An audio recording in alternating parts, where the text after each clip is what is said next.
ከዕለታት አንድ ቀን ወደ ነብዩ መሐመድ ሰለላሁ ዐለይሂ ወሰለም ዘንድ አንድ ከገጠር የመጣ ኑሮ ያልሰመረለት ድሃ ግለሰብ ሰሃን ሙሉ ወይን ስጦታ ያመጣላቸዋል። ታዲያ ነብያችን ዐለይሂ ሰላቱ ወሰላምም ስጦታውን ተቀብለው ወይኑን መብላት ጀመሩ። የመጀመሪያውን ጎርሰው ፈገግ አሉ። ሁለተኛውንም ደግሞ አሁንም ፈገግ አሉ። ግለሰቡ እጅጉን ተደሰተ። የነብዩ ጓደኞች ማለትም ሱሐባዎች ሁሌም ለነብዩ ዐለይሂ ሰላቱ ወሰላም ስጦታ ሲመጣላቸው ስለሚያካፍሏቸው ይህንን ጣፋጭ ወይን እንዲያካፍሏቸው በጉጉት ይጠብቃሉ። የአላህ መልእክተኛ ረሱል ዐለይሂ ሰላቱ ወሰላም ግን ሳያካፍሏቸው እያንዳንዱን የወይን ፍሬ እየበሉ ፈገግ እያሉ ሁሉንም በልተው ጨረሱ። ታዲያ ስጦታ አቅራቢው እጅጉን በጣም ተደስቶ ስጦታውንም ስለወደዱለት አመስግኖ ሄደ። አንዱ የነብያችን ዐለይሂ ሰላቱ ወሰላም ጓድ ሰሃባ ጠጋ ብሎ ነብዩን ዐለይሂ ሰላቱ ወሰላም ጠየቃቸው። የአላህ መልእክተኛ ሆይ ምን ነው ሳያካፍሉን አላቸው። እሳቸውም ዐለይሂ ሰላቱ ወሰላም ፈገግ ብለው መለሱ።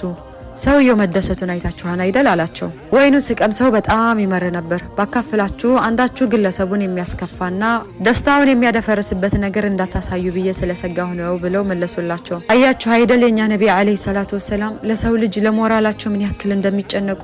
ሱብሃነከ ያ ረብ። ዛሬ ጁምዓ ነው። በነብያችን ዐለይሂ ሰላቱ ወሰላም ላይ ሰለዋት እናውርድ። اللهم صل وسلم وبارك على نبينا محمد فداك أبي وأمي وروحي ونفسي يا رسول الله يا حبيب الله محمد صلى الله عليه وسلم.